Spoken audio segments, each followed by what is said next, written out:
നമ്മുടെ ഇസ്ലാം ദീനിനെ നമുക്ക് പഠിപ്പിക്കാൻ വേണ്ടി വന്ന റസൂലുള്ളാഹി സ്വല്ലല്ലാഹു അലൈഹി വസല്ലം കൊണ്ടുവന്ന ഖുർആനിലും ഹദീസിലും റസൂലുള്ളാഹി സ്വല്ലല്ലാഹു അലൈഹി വസല്ലമയുടെയും സഹാബാക്കളുടെ ചര്യയിലും നമുക്ക് പഠിപ്പിച്ചു തന്നത് അംബിയ ഔലിയാക്കൾ അതുപോലെ സ്വാലിഹീങ്ങൾ അവർക്ക് വേണ്ടി ദുആ ചെയ്യുന്നതിലാണ് നിങ്ങൾക്ക് പുണ്യം, അവരോട് പ്രാർത്ഥിക്കാൻ പാടില്ല എന്ന് പല ഹദീസുകളിലും റസൂലുള്ളാഹി സ്വല്ലല്ലാഹു അലൈഹി വസല്ലം നമ്മളെ പഠിപ്പിച്ചിട്ടുണ്ട്.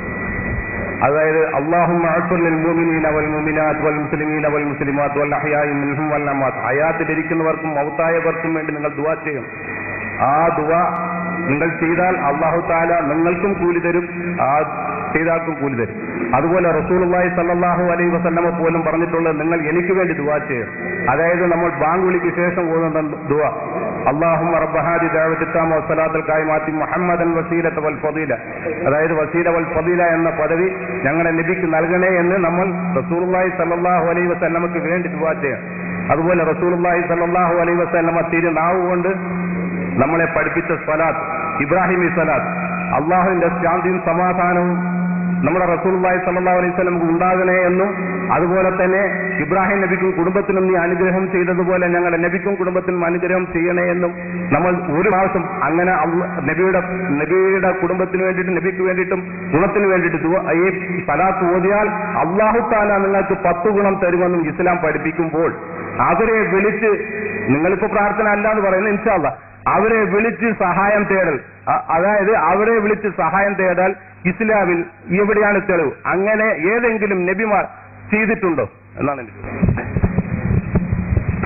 രണ്ട് കാര്യം ചോദ്യത്തിന്റെ മുമ്പ് അദ്ദേഹം പറഞ്ഞു. ആദ്യം അത് വിശകലനം ചെയ്യാം. ഒന്ന്, ഇസ്ലാം പറഞ്ഞിട്ടുള്ളത് മരണപ്പെട്ടു പോയവർക്ക് വേണ്ടി പ്രാർത്ഥിക്കാനാണ്. മരണപ്പെട്ടു പോയ അമ്പിയാക്കൾക്കും ഔലിയാക്കൾക്കും മുസ്ലിങ്ങൾക്കും പ്രാർത്ഥിക്കാനാണ് പറഞ്ഞിട്ടുള്ളത്. ശരിയാണ്, അങ്ങനെ ഇസ്ലാം പറഞ്ഞിട്ടുണ്ട്. അത് അദ്ദേഹം പറഞ്ഞു ശരിയാണ്. രണ്ടാമത് അദ്ദേഹം പറഞ്ഞു അതേ അവസരത്തിൽ അമ്പിയാക്കളോടും ഔലിയാക്കളോടും പ്രാർത്ഥിക്കാൻ പാടില്ല. പ്രാർത്ഥന എന്ന് പിന്നെ തിരിച്ച് സഹായം ചോദിക്കണമെന്നാക്കിയിട്ടുണ്ട്. അതുകൊണ്ട് ഞാൻ അങ്ങനെ പറഞ്ഞു.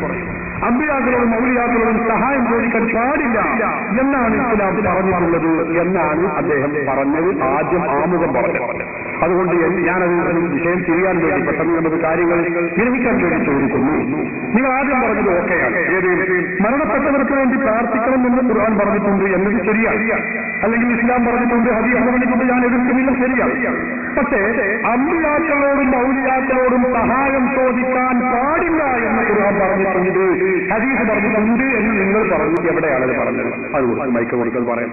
എന്നിട്ട് ഞാൻ നിങ്ങളുടെ ചോദ്യത്തിന് ഉത്തരം പറയും. ഞങ്ങളുടെ ചോദ്യത്തിന് മറുപടി പറഞ്ഞിട്ടില്ല, അത് ഞാൻ മറുപടി പറയും. ആദ്യം പറഞ്ഞ ഒരു അസംബന്ധം ഒരു ജനങ്ങൾക്ക് തിരികെയാണെങ്കിൽ, അതായത് റസൂലുള്ളാഹി സ്വല്ലല്ലാഹു അലൈഹി വസല്ലമയും സഹാബാക്കളും മരിച്ചുപോയ അമ്പിയ ഔലിയാക്കളോട് ചോദിക്കാൻ തെളിവില്ലെന്നാണ് ഞാൻ പറഞ്ഞത്. അതായത് മരിച്ചുപോയ അമ്പിയാക്കളോടും ഔലിയാക്കളോടും ചോദിക്കാൻ പാടില്ല, പ്രാർത്ഥിക്കാമെന്നാണ് നിങ്ങൾ പറഞ്ഞു കേട്ടോ. ഞാൻ മറക്കുന്നു. അതായത് ആ പ്രാർത്ഥന നടക്കാൻ പാടില്ല എന്ന് ഖുർആനും സുന്നത്തും പഠിപ്പിച്ചിട്ടുണ്ട് നിങ്ങൾ പറഞ്ഞു. നിങ്ങൾ ആമുഖത്തിൽ കേസറ്റ് കേട്ടാൽ കേൾക്കാം. അങ്ങനെ എവിടെയാണുള്ളത്? അമ്പിയാക്കളോടും ഔലിയാക്കളോടും ഏതാണ് പറഞ്ഞത്? ഏത് ആയത്തും പറയാം. അതായത് ഖുർആനിലെ സൂറത്തുൽ നഹ്ൽ വമൻ അളല്ലു മിമ്മൻ യദ്ഉ മിൻ ദൂനില്ലാഹി മൻ ലാ യസ്തജീബു ലഹു ഇലാ യൗമിൽ ഖിയാമ വഹും അൻ ദുആഇഹിം ആസിലൂൻ. അതായത് നിങ്ങളുടെ അല്ലാഹുവിന് പുറമെ ഇത് ആരോടാണ് പറയുന്നതെന്ന് ആദ്യം നിങ്ങൾ ശ്രദ്ധിക്കണം. അതായത് ഈസാ നബിയെയും മറിയം ബിയെയും വിളിച്ച് പ്രാർത്ഥിക്കുന്ന ക്രിസ്ത്യാനികളോടും ഇബ്രാഹിം നബിയെയും ഇസ്മായിൽ നബിയെയും വിളിച്ച് സഹായം തേടുന്ന മക്കാ മുശ്രിക്കുകളോടും, അതായത് ഇസ്ഹാഖ് നബിയെ വിളിച്ച് പ്രാർത്ഥിക്കുന്ന ഇസ്രായേലിനോടും യഹൂദരോടുമായിട്ടാണ് അല്ലാഹു തആല ഇത് പറയുന്നത്. ഇത് പൂർവ്വ നബിമാരെ വിളിച്ച് സഹായം തേടുന്നവരെയാണ് വിളിച്ച് പറയുന്നത്.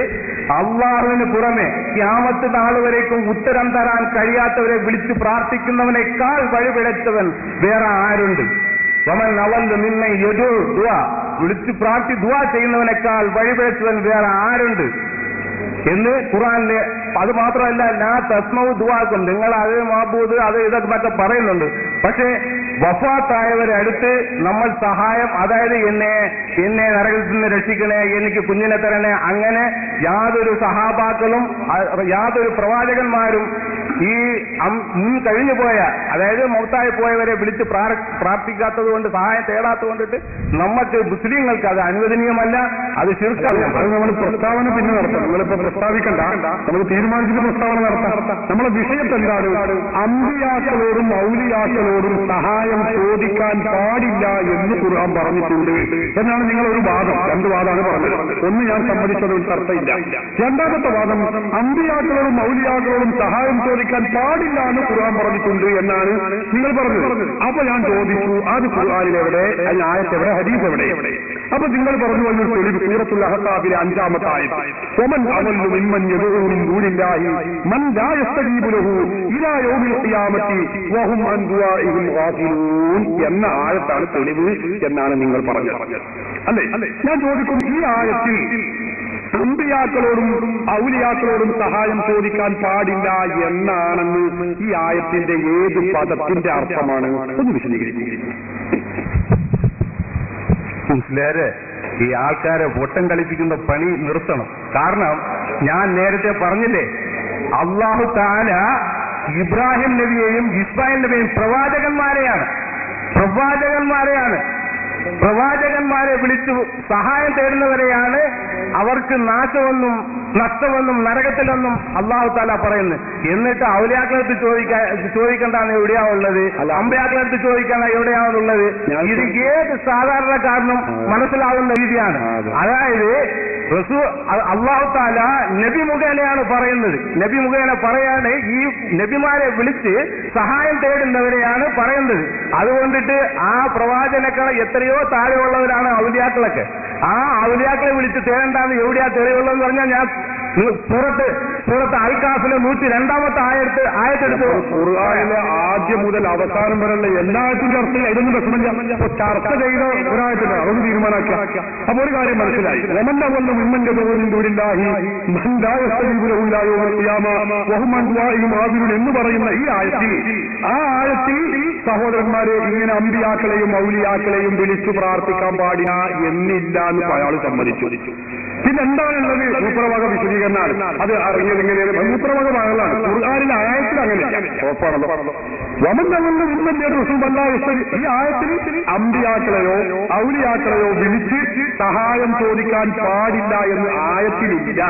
ഇല്ലാതെ മുദ്രം പറഞ്ഞല്ലോ. നിങ്ങൾ ആളുകളെ പൊട്ടനാക്കണ്ടെന്നാ പറഞ്ഞല്ലോ. അതിനുള്ള മറുപടി, ആളുകൾ വിദ്യാർത്ഥികളോ പൊട്ടത്തരം കാട്ടുകളോ ഞാനും പറയണ്ട നിങ്ങളും പറയണ്ട, അത് ജനങ്ങളെ ഇങ്ങനെ മനസ്സിലാക്കിക്കോളും. നമ്മളെ വിഷയാക്കണ്ടല്ലോ.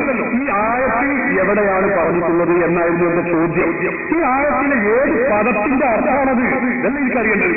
അമ്പിയാക്കളോടും മൗലിയാക്കളോടും സഹായം ചോദിക്കാൻ പാടില്ല എന്നത് രേഖയായിട്ടാണ് നിങ്ങൾ ഈ ആയത്ത് ഉദ്ദേശിച്ചത്. ഈ 102-ാം ആയത്തോടെ നിൽക്കട്ടെ, അത് കഴിഞ്ഞിട്ട് നമുക്ക് ചർച്ച ചെയ്യാം. ഈ ആയത്തിൽ ഓതിയ ആയത്തിൽ ഏത് പദത്തിന്റെ അർത്ഥമാണ് അമ്പിയാക്കളോടും മൗലിയാക്കളോടും സഹായം ചോദിക്കാൻ പാടില്ല എന്ന് പറഞ്ഞത് എന്ന് വിശദീകരിക്കാൻ നിങ്ങൾക്ക് കഴിഞ്ഞിട്ടില്ല. അത് നിങ്ങൾ ആളുകളെ പ്രസംഗിക്കേണ്ട അത് പറഞ്ഞതുകൊണ്ട് അതിന്റെ മറുപടി ആവില്ല. അത് പിന്നെ നിങ്ങൾ നടത്തിയത് നിങ്ങളെ വക ഒരു വിശദീകരണമാണ്. നമുക്ക് മുജാഹിദുകളെ വിശദീകരണം ആവശ്യമില്ല. നിങ്ങൾ ഇവരുടെ മുജാഹിദിന്റെ നേതാവായിരിക്കാം, എനിക്കതിന് എതിർപ്പില്ല, സന്തോഷമുള്ളൂ. പക്ഷെ നിങ്ങളുടെ വിശദീകരണം എനിക്ക് ആവശ്യമില്ല. എന്റെ വിശദീകരണം നിങ്ങൾക്കും ആവശ്യമില്ല. ഖുർആനിലുണ്ടോ പറയാം, ഹദീസിലുണ്ടോ പറയാം, ഇജ്മാ ഉണ്ടോ പറയാം, ഖുർആൻ പണ്ഡിതന്മാർ പഠിപ്പിച്ചിട്ടുണ്ടോ പറയാം. അതല്ലാതെ നിങ്ങളെ വക മുസ്ലിമേ എന്ന് പറഞ്ഞുകൊണ്ട് മറുപടി ആവില്ല. അല്ലെങ്കിൽ ഖുർആന്റെ വിശദീകരണവും ആവില്ല.